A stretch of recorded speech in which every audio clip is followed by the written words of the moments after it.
Aujourd'hui, pour ce nouveau podcast, je reçois Olivier Bollier, le préparateur physique qui a plus de 20 ans d'expérience dans le sport de haut niveau et il nous explique comment construire un athlète.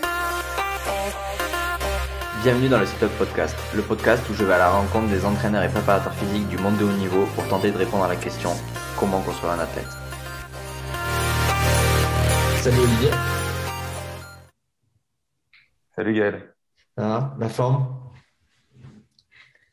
Oui, ça va bien, je te remercie. Et toi? Nickel. Merci du coup d'avoir accepté mon invitation sur le Setup Podcast. Je t'en prie, ça me fait plaisir. Est-ce que tu pouvais te présenter? Oui, je m'appelle Olivier Bollier, j'ai 44 ans. Mon activité principale, c'est la préparation physique. À Tokyo, ce sera les 6e Jeux Olympiques où j'ai des athlètes qualifiés. En parallèle de ça, mon activité secondaire, c'est la formation.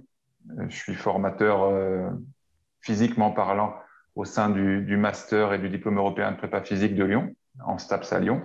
Et depuis un peu plus d'un an, je fais de la formation en ligne euh, via mon site et qui s'appelle olivier-bollier.com.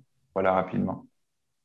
Ouais, c'est ça. C'est pour les personnes qui ne te connaissent pas, c'est difficile de résumer toute ton expérience et ta carrière dans le monde de la préparation physique. Mais, euh, mais forcément, t'as aussi écrit des livres. Oui, oui, j'ai écrit ou coécrit 4 livres, dont 2 avec Aurélien Broussal-Derval. Euh, oui, c'est vrai, j'en parle pas, non, j'en parle pas, mais c'est vrai que c'est le cas, oui. Impec, c'est ça. C'est un parcours relativement complet. C'est à la fois de la préparation physique, de l'enseignement et beaucoup de transmission. Ouais. Mais comme moi, mon activité, ce qui me prend le plus de temps, c'est l'entraînement. C'est vrai que les autres activités qui peuvent paraître importantes de l'extérieur, finalement, ne sont pas celles qui me font vivre déjà d'une part, et ne sont pas celles qui me prennent le plus de temps. Donc c'est vrai que c'est pour ça que j'en parle pas toujours. Yes. La première question que je pose à toutes les personnes que je reçois sur le podcast, c'est qu'est-ce qu'un athlète pour toi? Bah, pour moi, un athlète, c'est pas un pratiquant de l'athlétisme nécessairement. Pour moi, un athlète, c'est quelqu'un qui est engagé dans le processus de compétition. Bah, donc après, évidemment, c'est vaste, hein, mais ça va de la personne qui s'entraîne 2, 3 fois par semaine pour faire des compètes de niveau régional jusqu'aux athlètes professionnels ou aux athlètes de haut niveau qui s'entraînent 10 fois par semaine pour aller aux Jeux Olympiques. Mais fondamentalement, un athlète, pour moi, c'est quelqu'un qui est engagé dans le processus de compétition. Alors, ça peut être la compétition au sens où on l'entend, quoi, en athlétisme, en natation, tout ce que tu veux. Ça peut être aussi les gens qui préparent des événements, tu vois, qui n'ont pas vraiment de classement. Par exemple, faire la traversée de la Manche à la nage, tu vois, ce genre de choses. Il n'y a pas vraiment de classement au sens compétitif du terme, mais pour moi, c'est un athlète de la même façon. Ok. Euh, Tu as travaillé dans énormément de sports, enfin, tu as accompagné des athlètes dans énormément de sports. Qu'est-ce que tu remarques que les athlètes ont en commun? Ce que j'ai remarqué pour les top mondiaux, hein, c'est leur capacité. Alors, j'allais parler des capacités physiques, mais finalement, c'est une capacité mentale qui me vient à l'esprit quand tu me poses la question. C'est leur capacité presque instantanément à switcher d'un état de monsieur et madame tout le monde à un état hyper focus et hyper déterminé et engagé, et assez rapidement. Donc, tu vois, c'est cette capacité à switcher on discute d'un truc et boum, on se met sur l'exercice, puis on re-switch. J'ai trouvé cette capacité chez beaucoup d'athlètes, quoi. Finalement, tu vois, c'est pas des surhommes tout le temps, quoi. C'est des surhommes très rapidement, par contre. Et justement, est-ce que tu penses que c'est une qualité enfin, qu'on peut travailler ou c'est des choses vraiment qui sont innées chez l'athlète? Je pense qu'on peut le travailler parce que j'ai vu des athlètes que j'ai suivis plusieurs années et qui sont devenus de plus en plus focus et déterminés et qui n'étaient pas nécessairement autant au début. Donc, comme toute compétence, comme tout comportement, il se travaille. et principalement, il s'acquiert avec l'expérience, quoi. Par exemple, tu vois, tu es aux Jeux Olympiques, souvent, tu arrives aux Jeux Olympiques 2 semaines avant ton épreuve. Tu n'as pas besoin d'être focus sur ce qui va se passer dans 2 semaines. Au contraire, c'est plutôt une source de stress et de quelque chose qui va te bouffer toutes tes ressources.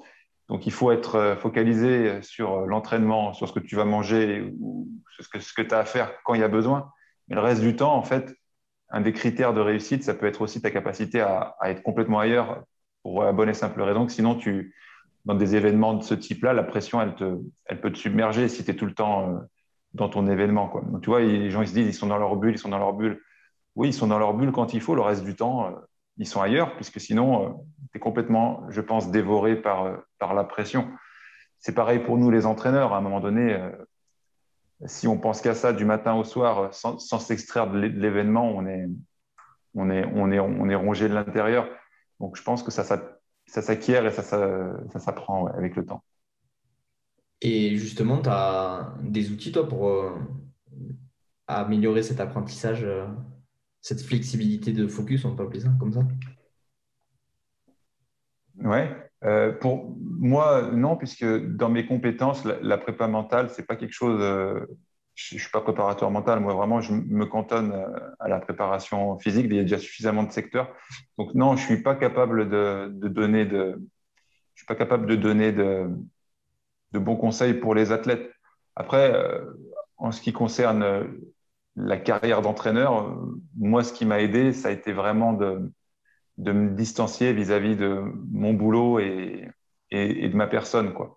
En fait, au début de ta carrière, tu te rends compte que quand tes athlètes réussissent, c'est le plus beau jour de ta vie. Je caricature un peu, hein, mais c'est ça l'idée.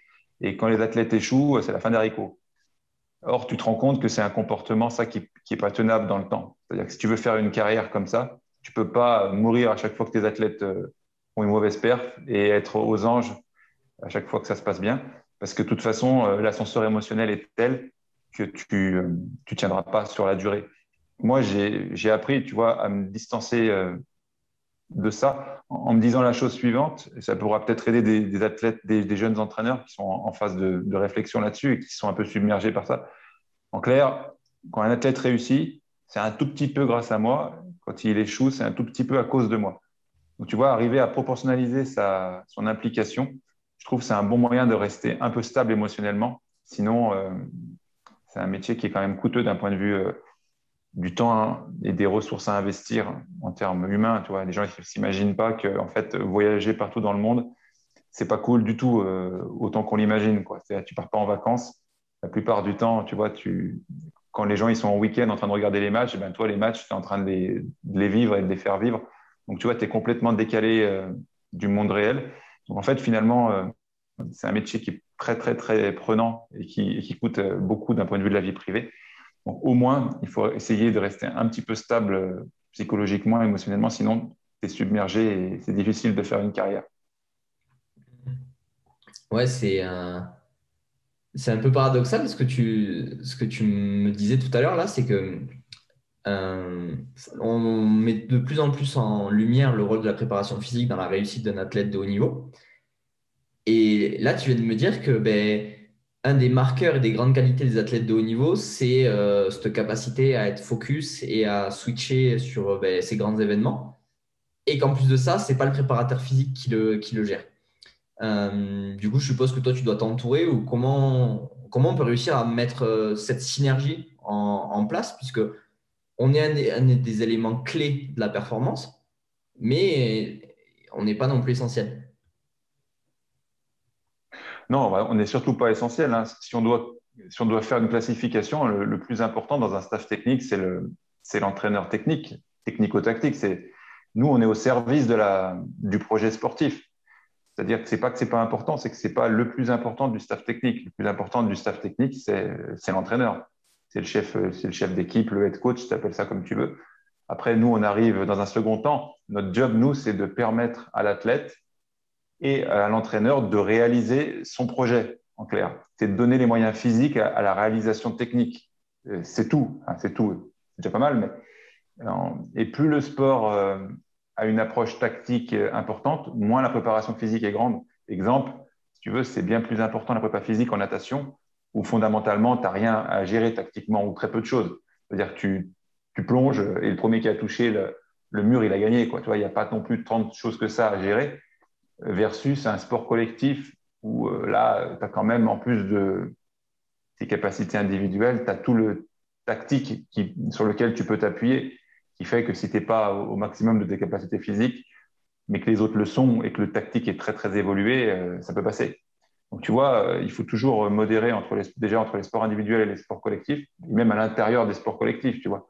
Entre un sport collectif à haut niveau d'engagement physique comme le rugby versus un sport collectif, qu'on le veuille ou non, qui est moins engagé physiquement comme le foot, tu te rends compte que là, c'est pas du tout les mêmes charges d'entraînement que les athlètes subissent, quoi, en termes de prépa physique. Donc tout ça, tu vois, ça te permet de remettre un petit peu les choses en perspective. Et justement, comment vous faites pour, au sein d'un staff, travailler tous ensemble et que ben, chacun puisse appuyer l'autre sans non plus interférer au travail de chaque membre du staff? Ouais, c'est une bonne question. Alors, normalement, quand ça se passe bien, parce que des fois ça se passe mal, hein, comme tu peux imaginer, quand ça se passe bien, c'est justement le job du chef d'équipe, de l'entraîneur en chef, donc de, de faire que chaque membre du staff soit à la fois épanoui dans son job, mais qui ne grimpe pas sur le job de l'autre. Quand ça se produit, parce que la plupart du temps, les gens sont intelligents. Mais par contre, parfois, pardon, tu te rends compte que dans certains jobs qui sont très proches, je pense au kiné et au prépa physique, tu vois, c'est deux jobs quand même où il y a plein de points d'entrée. Donc, tu vois, le kiné, il a vite fait d'avoir un avis sur la position du petit doigt lors de l'épaulé. Et puis, tu vois, le prépa physique, des fois, quand il voit faire certains mouvements de rééducation, il se sent vite plus malin. Donc, tu vois, dans ces jobs où parfois ça peut être un peu tendu, pas tendu, mais chacun peut avoir un avis, quoi. Ce qui est moins vrai entre la prépa physique et la prépa mentale. Tu vois, c'est rare que le prépa physique ait quelque chose à dire sur la prépa mentale. De toute façon, il ne sait pas ce qui se passe. Et bien là, voilà, le chef de groupe, il est là pour que tous se passent chacun dans son univers, quoi. Que les gens communiquent sans se monter dessus. Ce qui n'est pas toujours évident, mais c'est le principal job, à mon avis, du manager, quoi. C'est de gérer les membres de l'équipe, quoi, tu vois. Parce que quand tu es à très haut niveau, si tu veux, les compétences techniques et tactiques, normalement, elles sont acquises, quoi. C'est pas trop là-dessus que tu as de la marge. Par contre, si ton staff, il n'est pas soudé et il part en sucette, chacun tire la couverture de son côté, ça peut être un vrai problème. Donc, c'est le job du chef d'équipe, pour répondre à ta question. Mm. Génial. Et là, tu parlais que justement, ces compétences technico-tactiques, normalement, sont déjà acquises. Avec ton expérience et avec ton vécu du haut niveau, quel champ de compétences tu verrais plus faire la différence dans ces staffs pour aider l'athlète? À l'heure actuelle, je pense que la plus grosse marge qu'on a, elle est plus sur la prépa mentale que sur le reste, parce que justement, c'est la moins développée actuellement, tu vois. Il y a 10 ou 20 ans, la prépa physique, il y avait encore beaucoup à faire. Donc, si tu veux, tu avais un gros levier. Il suffisait déjà que tu te mettes à t'entraîner un peu correctement pour que ça marche. Maintenant, on a bien progressé quand même. Donc, la plupart des athlètes s'engagent dans la prépa physique correctement depuis qu'ils sont jeunes. Par contre, la prépa mentale, ça reste encore un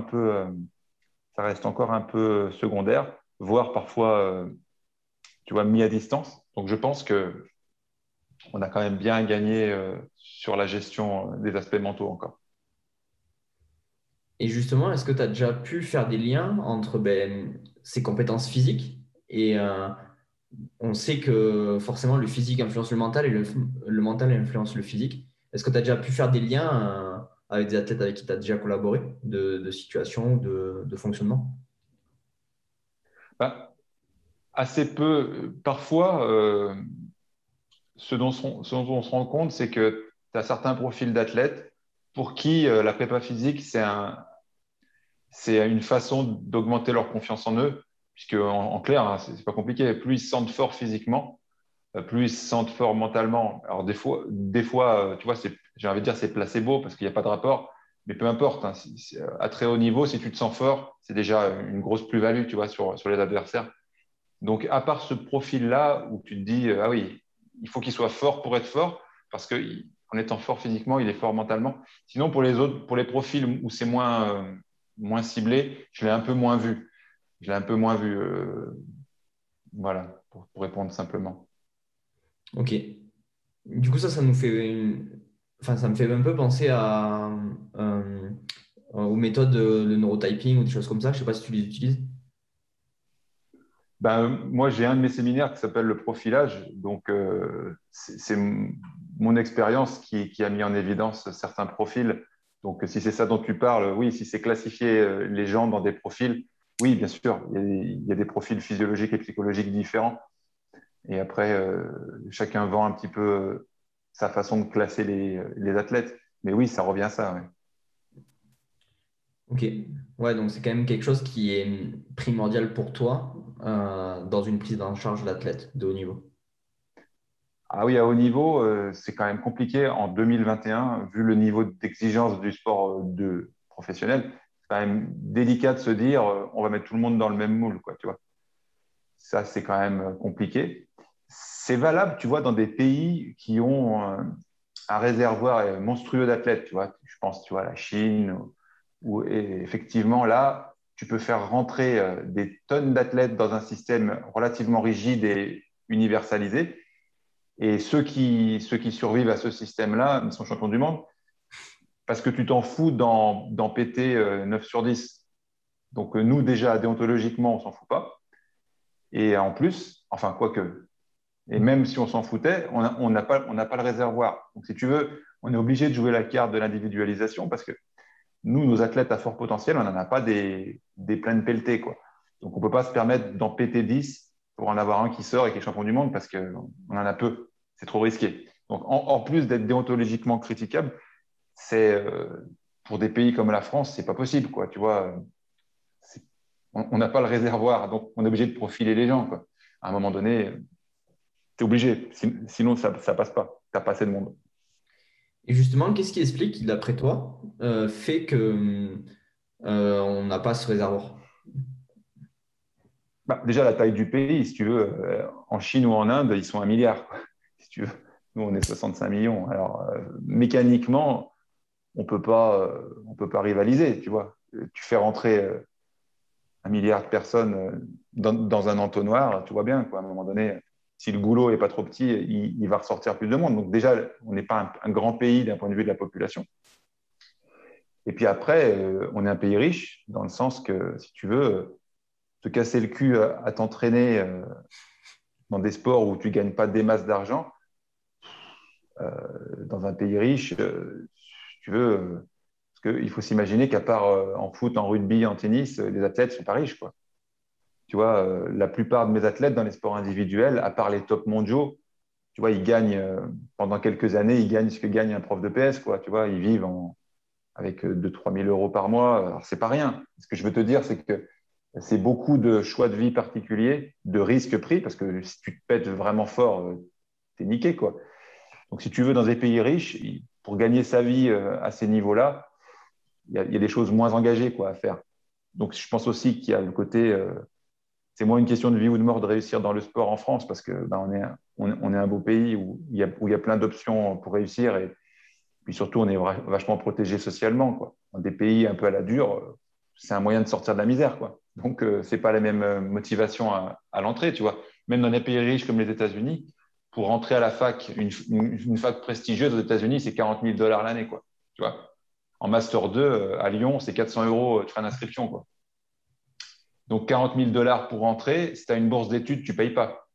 Tu as une bourse d'études en tant que sportif de haut niveau, tes frais de scolarité ils sont pris en charge. Alors crois-moi que tu as un peu plus l'envie de réussir que nous, parce que c'est une question, là encore, tu vois, de vie ou de mort, dans le sens, si tu veux aller à la fac et tu n'as pas les moyens, bah, le sport, c'est un moyen d'y arriver. Nous, en France, tout est gratuit, tout cuit.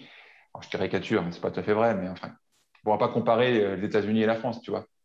Donc, il y a ça. Et est-ce que justement tu penses que c'est une piste comme ça que je lance, hein, j'ai pas d'avis là-dessus, mais est-ce que peut-être ça pourrait pas aussi être influencé par le processus ou les protocoles de détection et tu sais, cette fameuse pyramide d'accès vers le haut niveau où on a quand même un système sportif français qui est relativement très bien structuré. mais qui a peut-être des failles ou des choses qui sont bien et qui ne sont pas bien, comme n'importe quel système, comparé aux États-Unis où on est deux pays développés et comme tu dis, il y a des enjeux différents. Mais est-ce que ça pourrait pas peut-être venir de là? Peut-être. Après, je ne suis pas un spécialiste. Je n'ai pas comparé 36 pays, mais pour ce que j'en ai à l'esprit, il me semble que justement la France, c'est ça, un système de détection assez bien fourni. En particulier, tu vois, si tu regardes, il y a plein de sportifs qui ont été aiguillés dans les clubs grâce aux profs de PS, tu vois. Donc, en tout cas, pour l'idée que j'en ai, donc je trouve qu'on a un système de détection qui est pas mal foutu. Ça dépend des sports, hein, évidemment, on essaye de généraliser. Mais après, ce qui est plus compliqué, c'est de passer de l'étape d'un bon jeune qui fait des résultats et le switch entre je suis un bon jeune et je suis un bon senior, quoi, tu vois. Je pense on est plus doué pour faire des champions juniors que des champions seniors. C'est là-dessus, mais bon, moi, c'est pas moi qui ai les réponses. Moi, je suis pas du tout sur ces politiques-là. Mais je trouve que le switch est plus compliqué, quoi, tu vois, il me semble. Ouais, c'est ça. Enfin, moi, juste d'expérience personnelle, enfin, on a tous fait du sport jeune et quand on est en cadet, quand on est en junior, on a plein de copains. Puis après, on se retrouve à 20 ans et on est sur la ligne de départ et on se dit, ah ben en fait, il manque du monde. Mais enfin, c'est des constats qu'on se fait. Et c'est vrai que je pense si on prend les médailles ou les podiums sur les différentes compétitions internationales du sport français, la France fait partie des meilleurs pays. Mais par contre, on a plus de mal sur l'élite. C'est ça. En comparant, par exemple, tu vois, le nombre de médailles et le résultat entre la Grande-Bretagne et nous, tu vois, on est quand même voisins, on est assez proches d'un point de vue de la population. Bref, c'est nos voisins, quoi. Et ils nous explosent au jeu d'été, quoi, tu vois. Mm. Donc, c'est bien qu'à un moment donné, il y a quelque chose de différent qui s'est passé, peut-être pas sur la sélection, mais sur le passage c'est ça, entre junior et puis le reste, quoi. Mais ouais, c'est sûr que après, pour reprendre l'exemple de l'Angleterre, c'est un système anglo-saxon, donc avec tout ce que ça a de bien plus dur que les systèmes un peu sociaux français, quoi. C'est-à-dire qu'en gros, ils mettent des moyens sur moins de disciplines, pour ce que j'en sais. Mais par contre, ils mettent des gros moyens sur peu de disciplines, mais ça cartonne, plutôt que saupoudrer un peu sur tout pour faire un peu plaisir à tout le monde, tu vois.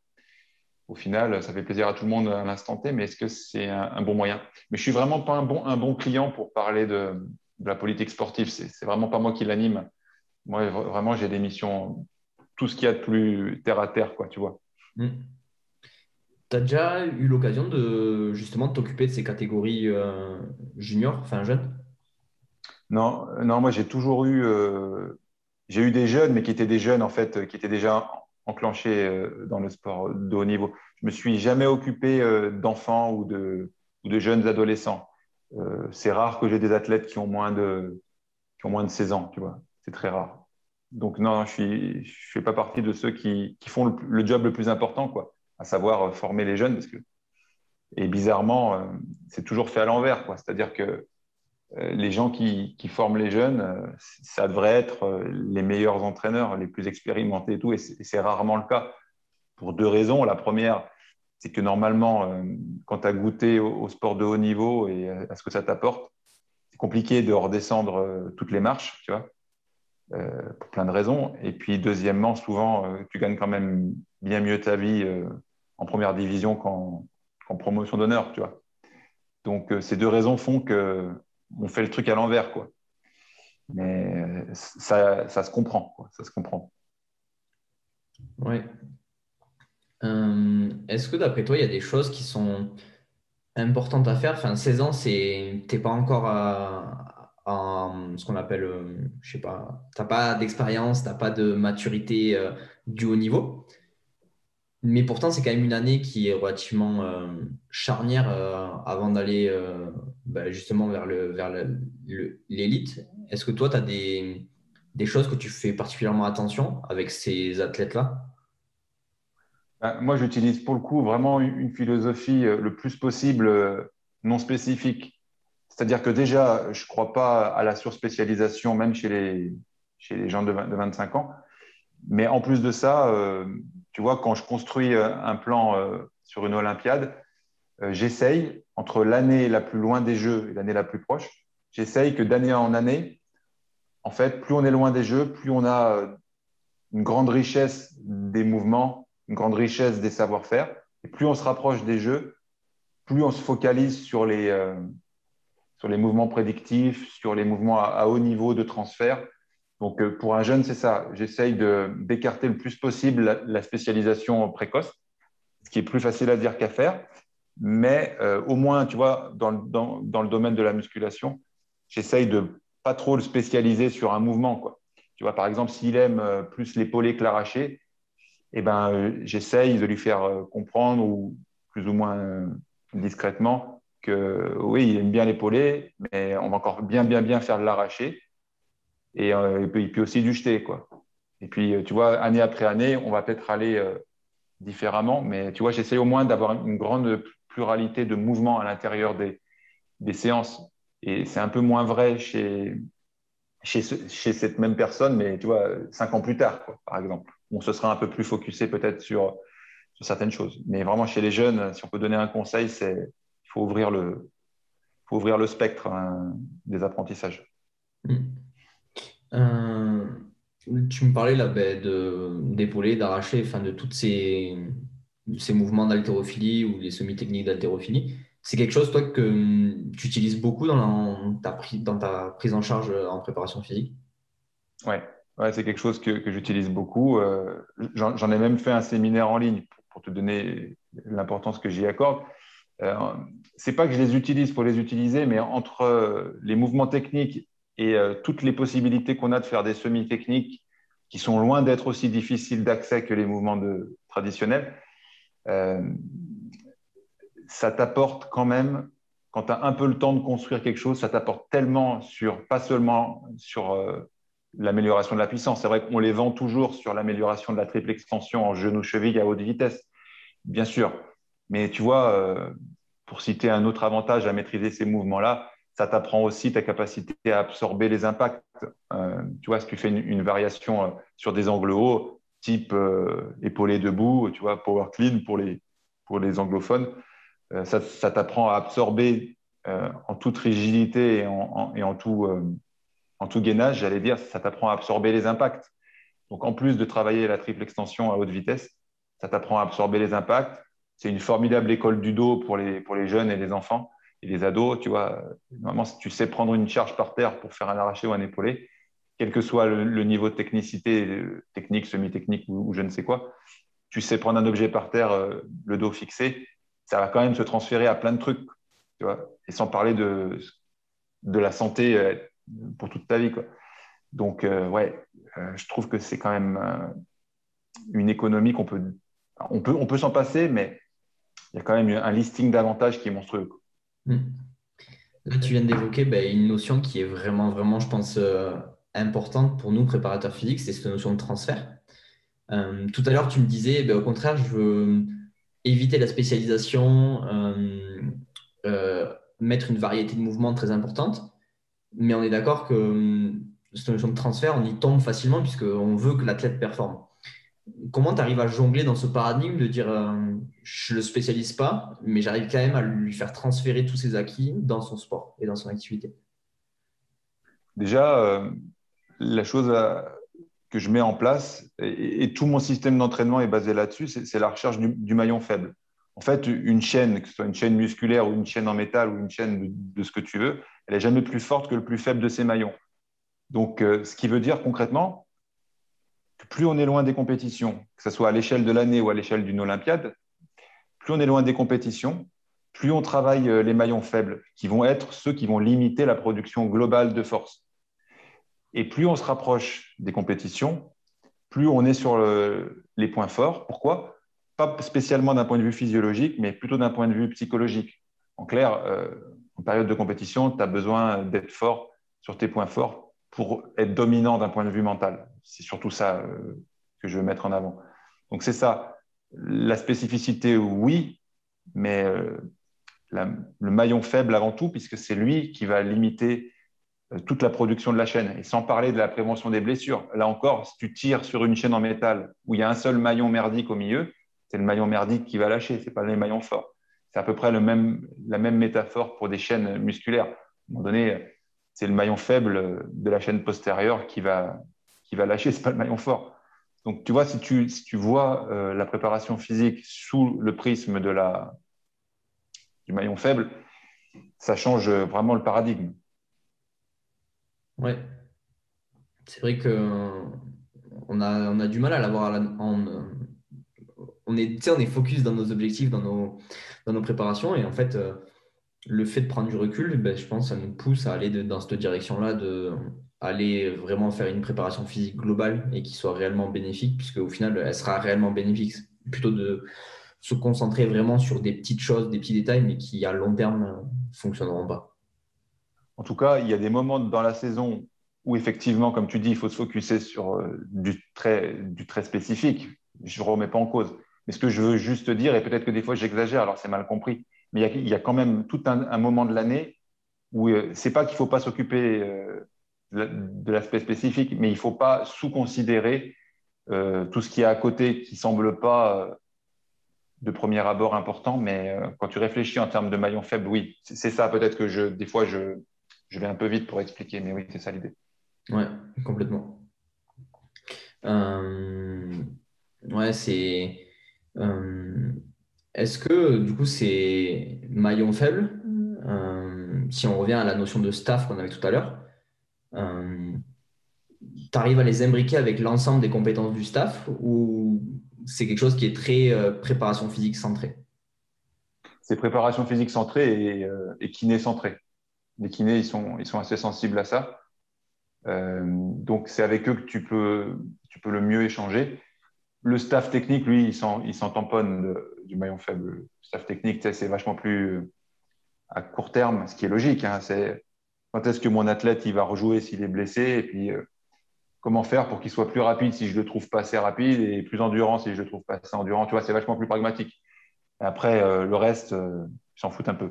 Par contre, les kinés et le staff médical en général, ils sont vachement plus proches de ça. Alors souvent, eux, c'est post-blessure, tu vois, qui gèrent ça. Puis nous, c'est plutôt pré-blessure. C'est plutôt avant que les emmerdes arrivent. Pour essayer de limiter ceci, tu t'occupes des maillons faibles.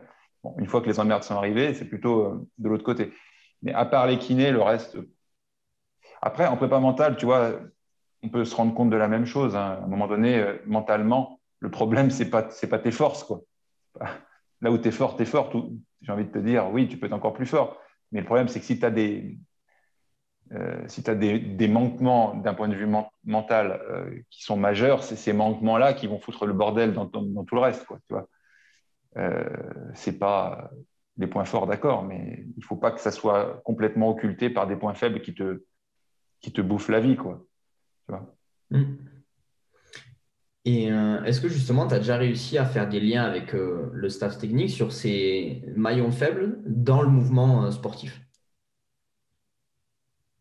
Ouais, par exemple, en natation, j'ai des souvenirs de corrélation, si tu veux, entre le langage technique de l'entraîneur qui m'expliquait, ah oui, dans l'eau, je comprends pas, tel athlète, il n'a pas le coude bien placé. Alors, ok, donc tu vois, t'entends ça avec ses mots à lui, et puis toi, tu transfères ça un petit peu plus en termes de prépa physique et tu lui expliques, ben ouais, si on isole ton problème au niveau du coude, le muscle qui fait l'action, l'agoniste, sur lequel toi, tu n'arrêtes pas de taper, il est super fort. C'est cool. Mais le problème, c'est qu'à un moment donné, c'est pas l'agoniste qui limite la production de force, c'est son antagoniste qui, dans son rôle de frein, inhibe l'activité de l'agoniste. Alors ça, il faut arriver à lui expliquer d'une façon un peu plus pédagogique, on va dire.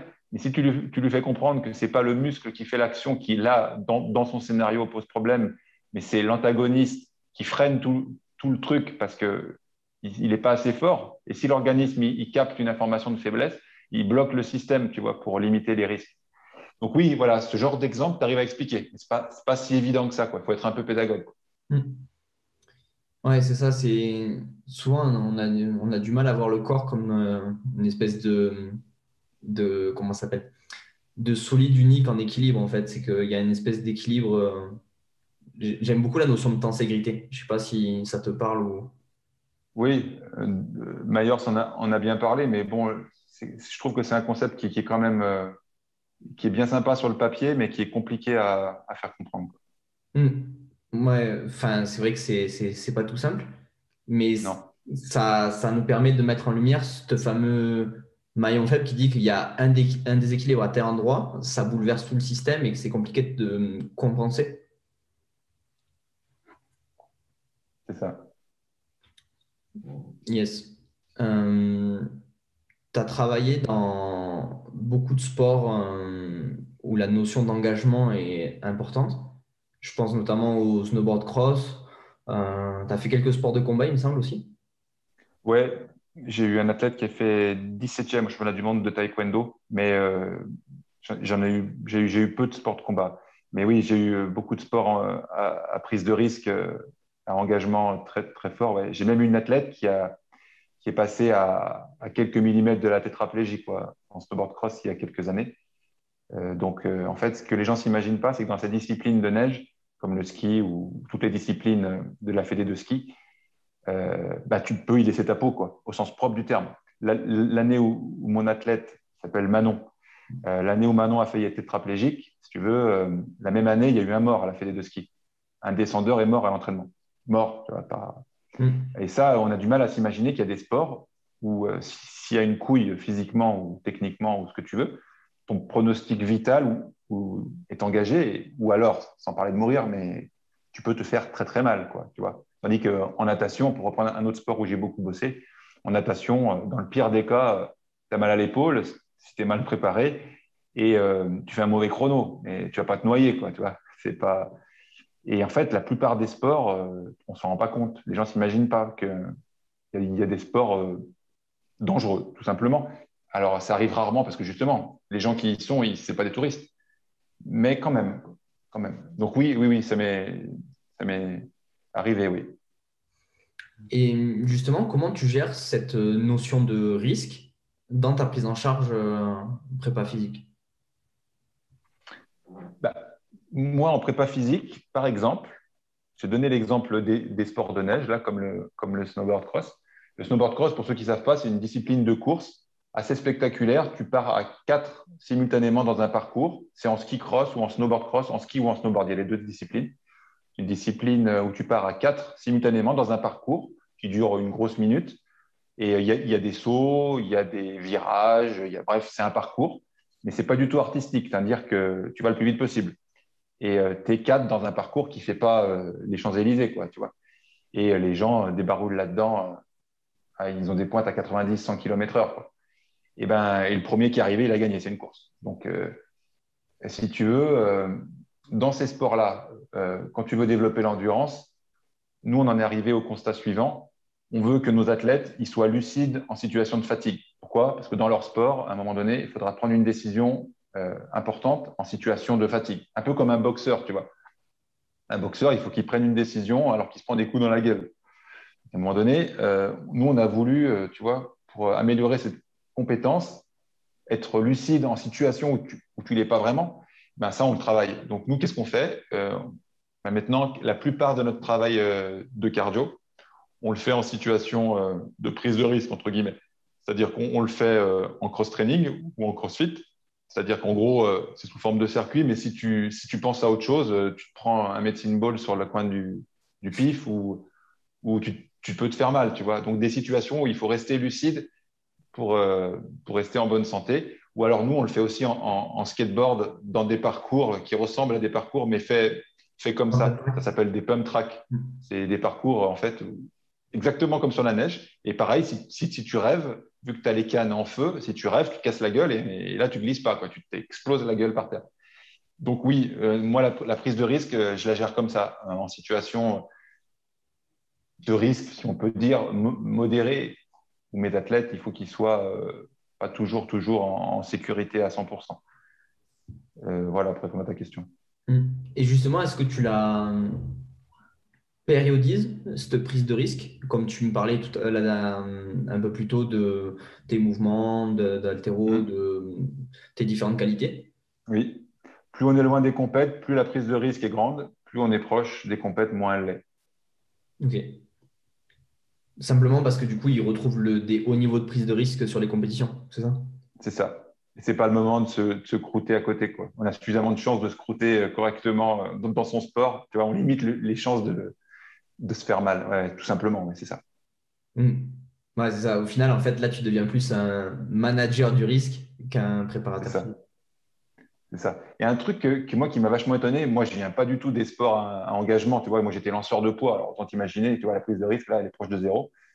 Euh, tu vois, les gens peuvent s'imaginer que les sports comme ça, où il y a un engagement physique de dingue, on pourrait s'imaginer de l'extérieur que c'est des athlètes qui sont casse-cou. Et en fait, j'en ai jamais vu un en 20 ans qui a à haut niveau, je parle, hein, attention, qui a un profil casse-cou débilos, quoi. Au contraire, c'est parce que tu as dit l'expression management du risque, quoi. J'ai vraiment le sentiment, je les ai vus faire des trucs de dingue, quoi. Et, euh, et en fait, c'est vachement managé. Et tu as l'impression qu'ils prennent des risques, mais en fait, ils ont vachement, vachement mesuré les tenants, les aboutissants avant d'y aller. Par contre, ils ont cette aptitude-là, quand ils y vont, ils switchent là encore. C'est-à-dire qu'ils ont pris leur décision. Tu vois, parfois, ils s'entraînent pour faire des sauts acrobatiques pour apprendre à gérer justement les phases aériennes.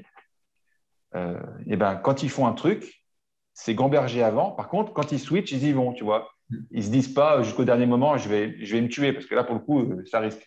Donc, en fait, ce que je voudrais dire, c'est que bizarrement, enfin, contre-intuitivement, c'est pas des casse-coups. C'est des managers de risque. Et c'est parce que tu as dit ça m'y a fait penser. Ouais. Ouais, c'est ça. Je pense qu'il y a un point commun dans tous ces sports-là, où en fait, au contraire, c'est des gens qui contrôlent le plus de choses possible. Ils sont très minutieux, notamment quand il y a des notions de matériel ou de conditions un peu aléatoires. Enfin, le ski, C'est même ça. si la piste, elle est très, très travaillée, il y a quand même une notion où ben, les températures changent, etc. Et il y a, ben, je pense, du coup, là, dans le staff, il y a une grosse part avec ceux qui préparent le matériel. Ouais. Ouais, ah bah, eux, ils ont un rôle crucial, quoi. Parce que, en gros, ce que tu mets sous tes skis, si ça te colle à la piste, t'es pas bien, quoi, tu vois. Donc, ouais, ouais, comme en course automobile, comme dans tous les sports où il y a l'importance du matériel, il s'agit de faire confiance en tes pneus, quoi. Mm. Ouais. Et justement, là, dans ces sports où le matériel est décisif, euh, là, dans le dernier podcast, je recevais l'entraîneur du champion du monde de VTT où, pareil, il développe énormément les vélos et il me disait, en Formule 1, c'est la voiture plus que le pilote. Il dit, en VTT, c'est 50-50. Je pense qu'en ski, il y a une grosse part physique, mais la part matérielle est relativement importante aussi. Euh, Ouais, ouais, ouais, et ben, les techniciens, c'est comme ça qu'on les appelle dans les milieux de la neige. Ils s'appellent les techniciens. Pourquoi? Je ne sais pas, parce qu'ils gèrent les aspects techniques. Bon, c'est technicien. Ouais, c'est un rôle crucial, quoi. C'est un rôle crucial. Ceci étant, ils ne transforment pas un cheval de trait en cheval de course non plus. Si tu veux, les champions, ils iront toujours plus vite avec une mauvaise planche euh, que toi avec une bonne, quoi, tu vois. Donc, c'est pas le problème. Mais par contre, à niveau égal, c'est très marrant parce que quand tu vois sur la piste, ils sont à côté et techniquement, il n'y a pas de différence. Et puis d'un coup, ça fait ça, tu vois, zzz, tu te dis, ah ouais, ça glisse pas pareil, quoi. Il y a un truc qui se passe. Donc, dans ces moments-là, à niveau technique, physique et mental et proche, ben ouais, c'est celui qui glisse le mieux qui a gagné, quoi. Ceci étant, voilà, heureusement qu'il n'y a pas que ça, mais effectivement, l'exemple de tu vois glisser, t'envoies un scotché par terre et l'autre qui avance, alors qu'ils ont le même niveau technique, hein, ils sont pas en danger, tu vois. C'est marrant, hein, tu te dis, ah bah ouais, ouais, il y en a un qui a mis des meilleurs produits dessous. Et justement, comment tu gères cette partie testing? Parce que, enfin, de l'expérience que j'ai, c'est que si l'athlète il est pas bien physiquement, comment ça s'appelle, la partie réglage du matériel peut parfois compenser, ou au contraire, et parfois on a un super matériel, mais enfin, au contraire, on n'a pas beaucoup on a un matériel qui est pas performant, mais par contre, il est très bien physiquement et ça arrive à rééquilibrer. Est-ce que ça, tu arrives à le gérer ou pas? Non, ça, je n'ai pas d'éléments. Non, Non, ça, je n'ai pas d'éléments. Ils font avec leurs moyens physiques et leurs moyens technologiques à l'instant T. J'ai jamais eu d'analyse plus grande que ça sur ces sujets. Non. Ok. Non, mais parce que je sais que tu as une formation justement sur le HRV. Ouais. Et moi, d'expérience avec certains athlètes qui sont dans ces sports-là, on s'était aperçu justement de choses comme ça où, avec certaines variables du HRV, en fait, on arrivait à, pas prédire, mais on arrivait un peu à savoir si techniquement, avec le matériel, ils étaient plus ou moins répondants au bon matériel. Ah ouais? Ah non, mais Mm. j'ai jamais rien vu. Moi, j'utilise vraiment le HRV comme un gestionnaire de l'état de fatigue, quoi, tu vois. Mais j'ai pas vu ce genre de choses. Après, c'était le hasard. Enfin, en fait, c'est que je l'utilisais comme toi. Puis en fait, dans le carnet d'entraînement, chaque fois, c'était bien techniquement, sensation de glisse, sensation de grippe, rapide sur mon vélo, tout le temps. Et en fait, bizarrement, mon HRV, j'avais tout le temps une variable du HRV, boum, super haute. Et je sais pas si Peut-être. pas d'études Mais là-dessus. écoute, c'est intéressant ce que tu dis en tout cas. Hmm. Oui, yes. Du coup, si tu avais trois conseils à donner à un athlète qui nous écoute, lesquels ça serait?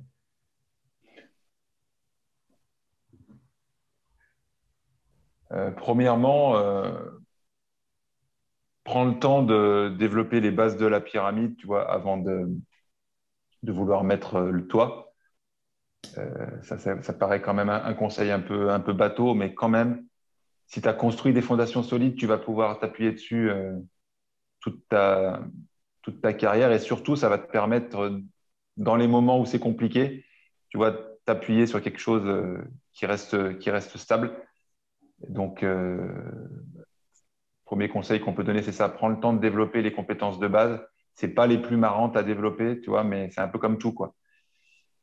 Faut quand même bien avoir à l'esprit qu'avant de courir, il faut marcher, quoi. Donc, les compétences de base, c'est ça qui est techniquement, tactiquement et physiquement, bon, c'est crucial. Après, numéro 2, ouais, sous-considère pas les aspects mentaux. En fait, les gens s'imaginent que la prépa mentale, c'est quand ça va pas, quoi. C'est un peu comme, je vais pas aller voir le médecin quand ça va bien. Et si j'ai pas de problème majeur, voilà. Mais le truc, c'est que ça peut se voir de la même façon pour la blessure.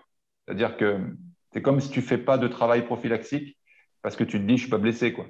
Ouais. Le problème, c'est que quand les emmerdes arrivent, euh, et du coup, c'est quand même plus compliqué si tu les as jamais anticipés, et que ce soit physiquement ou mentalement. Donc, tu vois, les aspects mentaux, il faut pas s'imaginer que c'est juste que quand c'est le bordel, quoi. Deuxième point. Et troisième point, on pourrait dire, j'allais dire s'entourer d'un bon staff.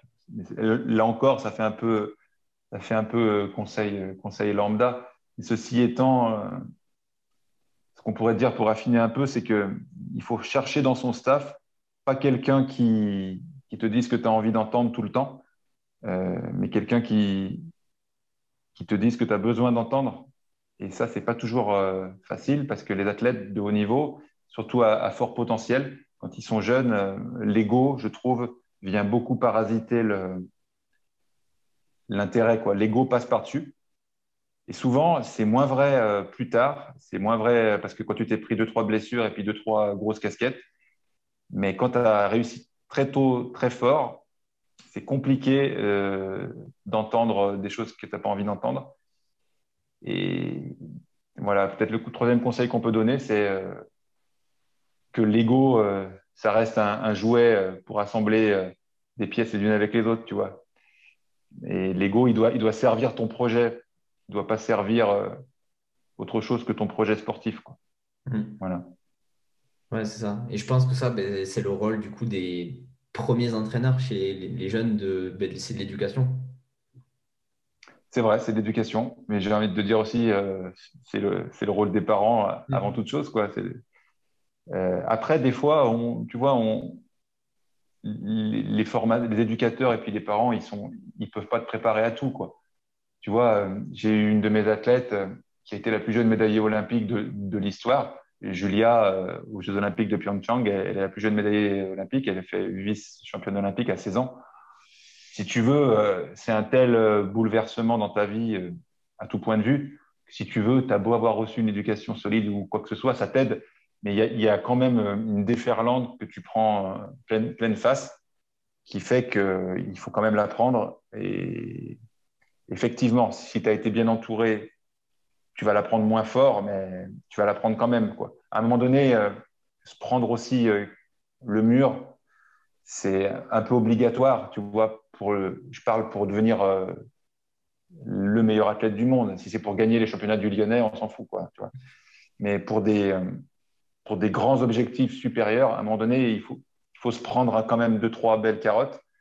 Et au bout d'un moment, ça t'aide à comprendre les choses. Mais l'éducation et la formation de base fait que tu prends la déferlante avec moins de recul, quoi. Voilà. Avec plus de recul, mais moins de recul de la vague, je voulais dire. Ouais, c'est ça. Et je pense que du coup, tu sais peut-être mieux y réagir à où tu t'en relèves plus C'est ça, facilement. elle t'emporte pas parce que tu vois, être champion du monde junior, c'est sympa, mais si derrière c'est tellement le bordel que tu t'en relèves jamais parce que tu es parti en sucette, ben, un an plus tard, 10 ans plus tard, tout le monde s'en fout que tu as été champion du monde junior, quoi. Mm. Tu vois. Par contre, être champion du monde, champion olympique, c'est autre chose pour ta vie en général, quoi. Donc, tu vois. Mais Ouais, bon, c'est pas évident parce qu'il faut arriver à se projeter. c'est ça, totalement. C'était le coach de l'équipe du Canada olympique de VTT qui disait ça. Il dit il y a zéro marqueur qui dit que un podium en junior fera un podium en élite. Il avait fait une grosse interview là-dessus et c'était justement, il disait nous, au Canada, enfin, on est nul. En junior, on est nul. Même s'ils ont de très très bons pilotes, mais il disait on est nul. Par contre, sur les grands rendez-vous, championnat du monde ou Jeux olympiques, ben, généralement, ils sont pas trop mal.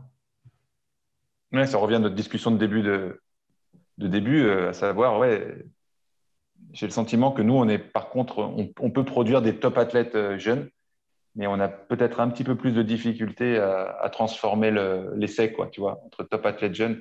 Ce qu'il faut s'imaginer, c'est qu'être champion du monde junior, parfois, le gap entre champion du monde junior et champion du monde senior, il est monstrueux, quoi.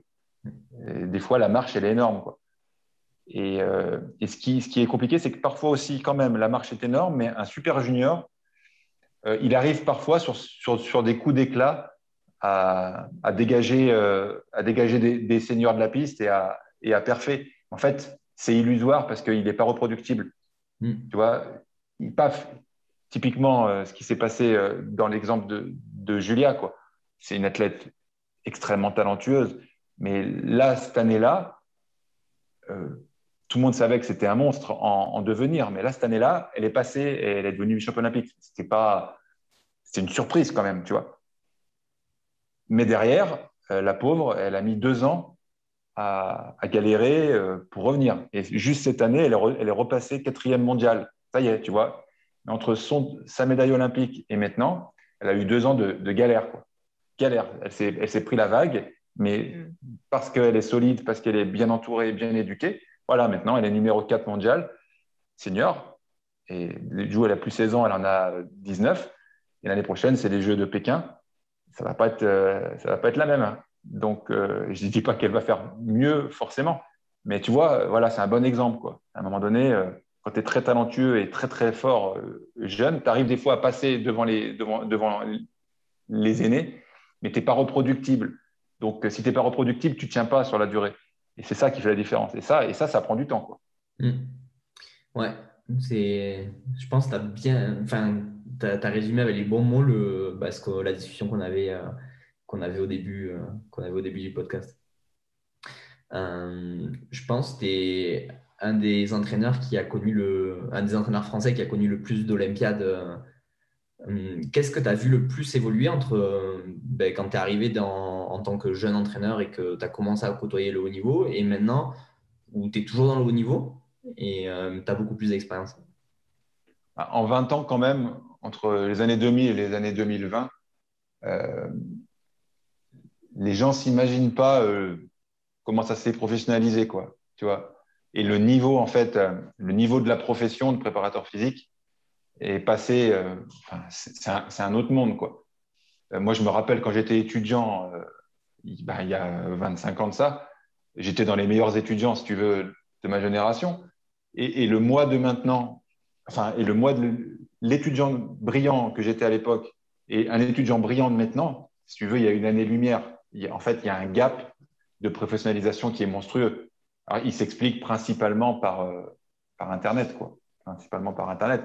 Moi, quand j'étais étudiant, si tu veux, tu avais 3 livres sur la prépa physique en France, quoi. C'était vite vu et tu n'avais pas de réseaux sociaux, tu n'avais pas Internet. Donc, les gens ne s'imaginent pas, mais c'est un monde qui n'est pas si vieux que ça, quoi. Tu vois, j'ai pas 2000 ans, quoi. Mais donc, en fait, l'information, elle était hyper difficile à trouver. Alors, les gens, les vieux, ils te diront, ouais, mais à l'époque, c'était vachement plus solide ce que tu savais. Ouais, normal, tu savais que dalle. Donc, c'est sûr, tu es vachement solide, hein. Tu sais peu de trucs. Alors, encore heureux que ce que tu connais, tu le connais bien. Mais maintenant, si tu veux, un mec qui est passionné et qui n'est pas trop con, waouh, le niveau qu'il peut avoir à 25 ans, c'est monstrueux. C'est un peu comme l'entrepreneuriat il y a 20 ans et l'entrepreneuriat web maintenant. Si tu veux, il y a des fortunes qui se sont faites grâce à Internet à des âges tellement jeunes que si tu compares les deux époques, tu te dis, putain, c'est pas juste. Ben, d'une certaine manière, oui, à part que c'est juste que le monde a changé, quoi. Et ça, pour les gens qui ont vécu les deux époques, voilà, la principale différence, c'est le niveau de professionnalisation et de connaissance qui a évolué pour les meilleurs. Par contre, je ne suis pas sûr que le niveau moyen, tu vois, il soit meilleur. Là, j'ai plus de doutes. Sur les tops, tu vois, sur le haut du panier, c'est 2 mondes différents. Sur les gens moyens, là, je ne suis pas sûr. Je pense que c'était plus condensé il y a 20 ans. Il y avait moins d'écart entre les gens. Par contre, maintenant, il y a des écarts monstrueux, quoi. Je vois avec mes étudiants, il y en a, tu te dis, ah ouais, si demain, lui, on lui donne sa chance, il va aller tout de suite, il a un potentiel de fou, quoi. Puis d'autres, tu te dis, ah ouais, lui, il comprend rien à rien, quoi, tu vois. Et donc voilà, peut-être que l'écart est plus grand, par contre. Ça a moins bien évolué. Mais voilà, la professionnalisation, c'est ça qui m'a le plus marqué en 20 ans. Et forcément, par effet boule de neige, ben, ça donne des athlètes qui sont encore plus costauds. Ben ouais, déjà, ils se sont professionnalisés. Si ton staff est meilleur d'année après année, fatalement, ça se répercute, tu vois, sur toutes les catégories d'âge. Et ça permet aussi, via l'émulation entre les pays, quoi. Parce qu'au début, tu pouvais avoir un avantage culturel. Si dans ton sport, il y avait une forte culture dans ton pays, tu arrivais à être fort au niveau international parce que les autres pays, ils se traînaient un peu ils se traînaient la grolle. Maintenant, il n'y a plus beaucoup de disciplines olympiques où tu peux te dire, bon, on est tranquille parce que culturellement, on a de la marge. Ceux qui étaient en retard, s'ils sont pas trop cons, ils ont comblé le retard, quoi. Tu vois, il suffit de voir quand il y a des pays asiatiques, je pense aux Jeux de Pékin, mais les Jeux d'été, je ne sais plus quelle année, c'est vieux. Tu vois, ils ont recruté dans les disciplines où ils n'étaient pas forts, où ils voulaient des médailles. Ils sont allés avec le chéquier, puis le gros chéquier, hein, pas la petite carte bleue, hein. Ils sont allés avec le gros chéquier et ils sont allés acheter les entraîneurs, les top entraîneurs. Ils les ont achetés 2 Olympiades avant de commencer, quoi. Dès qu'ils ont su ça, ils sont allés acheter les tops. Ils ont 1 milliard de Pékin pour le coup. C'était des Chinois. Et allons-y, si tu mets une armée de top entraîneurs sur un réservoir de dingue, 8 ans plus tard, tu sors des rockstars. C'est obligé. Et voilà. Donc, tu vois, maintenant, le niveau, c'est vachement nivelé aussi de pays en pays parce que l'avantage culturel, il est presque plus présent, quoi. Tu vois. Ouais, ouais, c'est ça. Ouais. Je pense que c'est une bonne conclusion pour ce podcast. Si les gens ils veulent te Tant mieux retrouver alors. sur les réseaux, Facile. En mon nom propre, Olivier Bolliet, sur Facebook et Instagram, c'est très simple. Tu peux normalement pas trop me louper. Puis sur mon site, olivier-bollier.com, J'ai mes formations en ligne qui sont en vente toute l'année. Et puis, j'ai ma newsletter qui est gratuite. Une fois par semaine, tu reçois une vidéo ou un article exclusif aux membres de ma newsletter. Donc, c'est une bonne façon de se former gratuitement. Tu vois, là encore, il y a 20 ans en arrière, quand on voulait se former, moi, j'ai fait une grosse partie de ma formation avec Charles Poliquin. J'ai eu cette chance. Et en fait, pour aller se former avec Charles Poliquin, il fallait traverser l'océan et puis ça te coûtait les yeux de la tête, tu vois. Maintenant, Ouais. si tu veux, tu as quand même plein de top entraîneurs qui sont accessibles et gratuitement et pas gratuitement, mais en restant le cul sur ta chaise chez toi, quoi, tu vois, et grâce à Internet. Donc, une des choses qui a fait aussi évoluer le niveau, c'est ta capacité à pouvoir discuter rapidement et à moindre coût avec plein de gens, quoi. Et c'est dommage de s'en priver, quoi. Totalement. Mais c'est une manière de mettre le pied dedans, mais je pense que ça remplace pas le vrai échange parce que je pense que quand tu traversais l'Atlantique pour aller voir Charles Poliquin, que tu avais pris ton billet d'avion, tu avais tout fait, je pense que ça avait une autre saveur. C'est sûr. Mais là, tu vois, moi, je mets un point d'honneur. Tu vois, j'ai 44 ans au moment où je mets un point d'honneur à pas dire c'était mieux avant, quoi. Hmm. Parce que je trouve ça tellement con. Tu vois, c'est comme quand les voitures sont arrivées il y a 120 ans, quoi. Je suis sûr que tu avais plein de vieux cons qui te disaient oh là là, c'était mieux avant, quand on se baladait à cheval, putain, c'était bien, non? Tu te rends compte, ces voitures-là, elles font du bruit, c'est vilain. Et tout. Ok, c'était peut-être mieux avant, mais tu vois, ça n'a pas de sens. C'est comme les gens qui disent Internet, c'est nul, c'était mieux avant. Quand la télé est arrivée il y a 50 ans, je suis sûr qu'il y a plein de vieux qui disaient putain, c'était mieux avant quand il n'y avait que la radio. Enfin, tu vois, moi, je mets un point d'honneur à dire que c'était pas mieux avant parce que déjà, je suis pas sûr que ça soit mieux avant. Et puis, tu vois, les gens, il faut qu'ils s'imaginent que c'est pas l'un ou l'autre, quoi. C'est Non, c'est pas je traverse l'océan ou je fais Internet. Tu vois, tu peux faire les deux. ouais, c'est ça. Seulement, avant, tu n'avais qu'une solution. Tu n'avais Hmm. pas 36 solutions. Là, maintenant, tu en as une multitude. Et boire un café avec un collègue, bon, bah là, c'est avec le Covid, c'est de plus en Ouais, plus c'est compliqué. compliqué. Ben, il y a bien un jour où on va arriver à boire le café quand même, non? Et j'espère, sinon, ça va être compliqué. Donc, tu vois, c'est pas l'un ou l'autre. C'est pas Internet a perverti le monde, c'était mieux avant. Non, Internet, ça a des énormes avantages, comme la télé a des énormes avantages, mais il y a des trucs super merdiques. C'est tout. Donc, je suis vieux et j'essaye de ne pas parler comme un vieux, quoi. Voilà. Ouais, c'est ça complètement. Non, mais c'est que il faut, justement, c'est qu'on a plein d'outils et on a la chance de pouvoir profiter c'est pas l'un ou l'autre, c'est tous les outils en même temps. Voilà. Complètement. Mais écoute, merci beaucoup pour ce... Merci Gaël pour cet échange et des questions super sympas qui changent des éternels. Est-ce que c'est mieux de faire 5 séries de 5 ou 4 séries de 6? Et je trouve que c'est très enrichissant de parler aussi du métier, tu vois, de tous les aspects du métier, pas seulement le technique, tu vois, pur et dur. Donc, merci pour tes questions. Avec plaisir, ça me touche. Allez, à la prochaine. Merci à tous qui nous écoutent. N'hésitez pas à vous abonner quand même et à mettre un petit 5 étoiles sur les différentes plateformes. Et à la prochaine pour un nouvel épisode.